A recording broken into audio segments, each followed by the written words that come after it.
10th class. आज आप हृदय की क्रियाविधि के बारे में अध्ययन करेंगे। तो हृदय की क्रियाविधि क्या है? हृदय में संपूर्ण शरीर का कार्बन डाइऑक्साइड युक्त रक्त, उसको बोलते हैं ना ऑक्सीजनित रक्त, या हम लोग उसको बोलते हैं कार्बन डाइऑक्साइड युक्त रक्त को अशुद्ध रक्त। तो वो हृदय में आता है और वह हृदय से फेफड़ा को जाता है और फेफड़ा से वह ऑक्सीजन युक्त होकर के फिर हृदय में वापस आता है और तब महाधमनी के द्वारा वो बाहर निकलता है और फिर ये महाधमनी आलिंग से जब बाहर निकलती है तो छोटी छोटी धमनियों में बंट जाती है और शरीर के सभी भागों को या ऑक्सीजन युक्त रक्त यानी कि शुद्ध रक्त पहुंचाती है।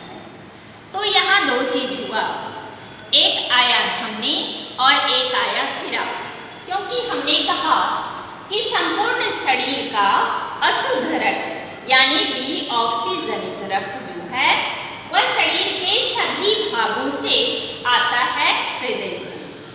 कौन लाता है? तो वो सिरा लाता है।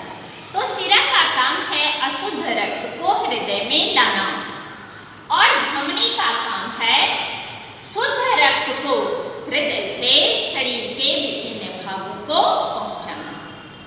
मुख्य रूप से हृदय में यही क्रियाविधि होती है, लेकिन यह क्रियाविधि किस प्रकार से संपन्न होती है उसको जानने के लिए आपको जानना होगा कि मानव के हृदय में 4 वेस्म होते हैं, 4 चेंबर होते हैं, 2 आलिंद और 2 निलय।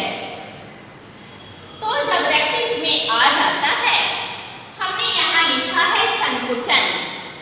तो एक साथ दोनों आलिंद में, जब दोनों आलिंद में रक्त भर जाता है तो एक साथ दोनों आलिंद में संकुचन की क्रिया होती है, वो सिकुड़ता है। ये क्रिया कहलाती है सिस्टोल और तब वो रक्त पर दबाव बनाता है और फिर वो आलिंद से निलय को जाता है। तो उस समय जब ये जाता है तो इसकी भी जो कपाट है वो भी खुल जाता है, इसकी भी कपाट जो है वो भी खुल जाता है। इसमें आया उस समय इसमें शीतलन हो जाएगा। पहले संकुचन हुआ, दबाव बना, वो निलय को गया, रक्त आलिंद से निलय गया। निलय में जब जाता है तो आलिंद में शीतलन होता है, यानी वो फैलता है। इसको हम लोग बोलते हैं सिकुड़ता है, ये फैलता है। ये क्रिया कहलाती है डायस्टॉल। यही है संकुचन और शीतलन। आप पहले ही क्लास में पढ़ चुके हैं कि हमारा हृदय जो है वह केंद्रीय पंप अंग का काम करता है, यानी वो हमेशा तालबद्ध ढंग से सिकुड़ते और फैलते रहता है। उसमें संकुचन और शीतलन होते रहता है। ये संकुचन और शीतलन सिस्टोल और डायस्टोल दोनों मिलकर के हृदय की एक धड़कन कहलाती है। हृदय की धड़कन का ये तालबद्ध संकुचन एक विशेष प्रकार के तंत्रिका ऊतक के द्वारा होता है, जिसको हम लोग बोलते हैं सिरा आलिंद छिद्र। ये प्राकृतिक है हृदय की संरचना में। ये अंग्रेजी में कहलाता है सिनो-ऑरिकुलर नोड, जिसको हम लोग SA संक्षिप्त रूप में ना SA नोड ही कहते हैं। आप कभी कभी सुने होंगे कि किसी व्यक्ति का हृदय जो है वो सही ढंग से काम नहीं कर रहा है, यानी कि हृदय में कुछ गड़बड़ी आ गई है। तो वो गड़बड़ी क्या होगी? वो गड़बड़ी यही होगी कि ये रक्त को ना ठीक ढंग से दबाव बना करके धमनी और सिरा से होकर के प्रवाहित नहीं कर रहा है। सिरा जो लाया रक्त को हृदय में पहुंचाया, अब उसका प्रवाह धमनी से जितना दर से होना चाहिए वो नहीं हो रहा है। इसीलिए, और ये भी आप सुने हो, कोलेस्ट्रॉल बढ़ गया है। तो जो हमारे हमारी धमनी का व्यास जो है वो कम हो जाता है, जिसके कारण उसका प्रवाह जो है प्रभावित होता है। तो उसी को हम यहाँ बतला रहे थे। वैसे मनुष्य को आप सुने होंगे कि पेसमेकर मशीन लगा दिया जाता है। वही है जो प्राकृतिक रूप से हमारे हृदय में SA नोड काम करता है, वही कृत्रिम रूप से हमारा पेसमेकर काम करता है। अगर किसी को इसमें खराबी आ गई तो उस व्यक्ति को ये मशीन लगा दिया जाता है, ताकि उसका प्रवाह जो है हृदय हमारा तालबद्ध संकुचन और शिथिलन की क्रिया सही मायने में सामान्य दर से कर सके। ये पेसमेकर जो है वह दाएं आलिंद की दीवार में धंसा रहता है और बहुत ही मंद विद्युत धारा को ये उत्पादित करता है, जिससे हृदय की जो पेशियां हैं, हृदय पेशी, वो संकुचन करने के लिए उत्तेजित होती है और इस विद्युत धारा को एक विशेष प्रकार के यंत्र के द्वारा उसको दर्शाया जाता है, अंकित किया जाता है और उसी को हम लोग बोलते हैं ECG। इसका भी नाम आप सुने होंगे जांच में। ये एक ग्राफ पेपर के ऊपर इस प्रकार से आरेख है ना, हृदय की धड़कन का ये आरेख है, अंकित करके दर्शाता है, जिसको हम लोग बोलते हैं इलेक्ट्रोकार्डियोग्राफ, हृदय की धड़कन का ग्राफ। उसी के द्वारा ये अंकित करके दर्शाया जाता है। डॉक्टर इसको देख करके बतलाता है कि इस व्यक्ति का हृदय की ECG जो है सामान्य है या नहीं, हृदय सही ढंग से काम कर रहा है या नहीं।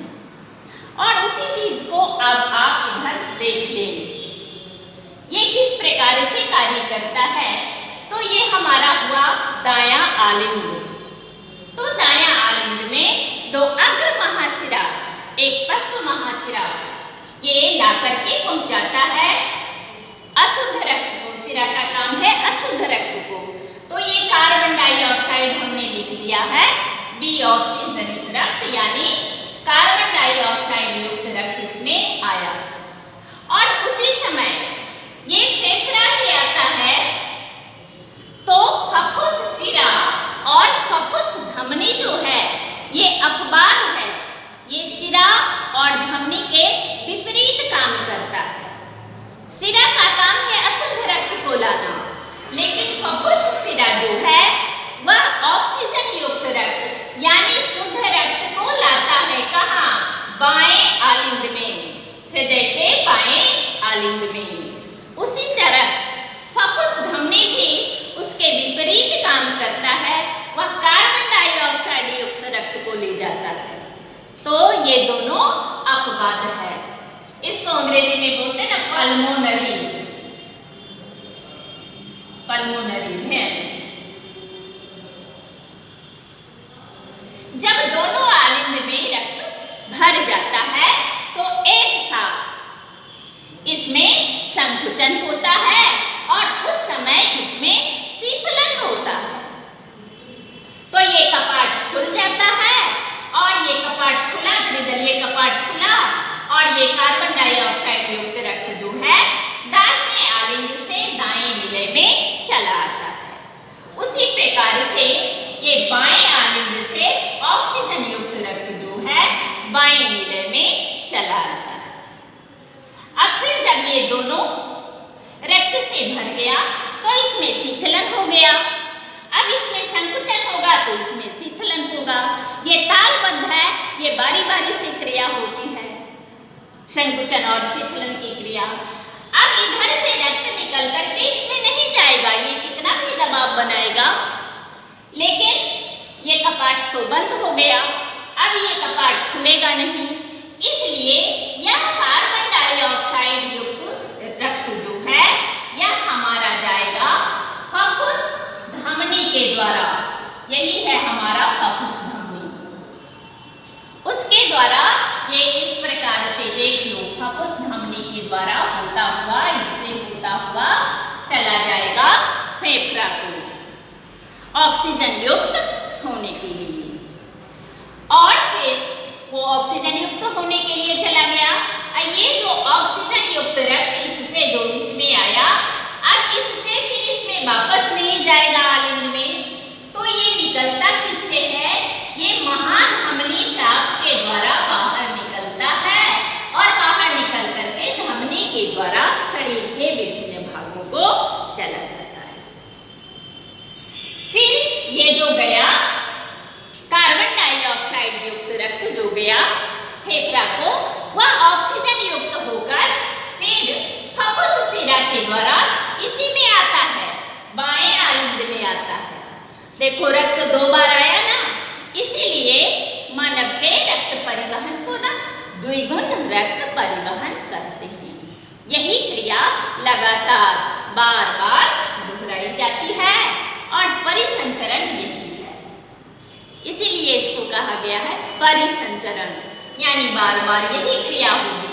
इससे इसमें आएगा, इससे निकल करके फेफड़ा में जाएगा, फेफड़ा से इसमें आया, इससे निकल करके इसमें गया, और इससे निकल करके फिर शरीर के संपूर्ण भागों को ऑक्सीजन युक्त रक्त चला जाता है। आपका यही है रक्त परिसंचरण।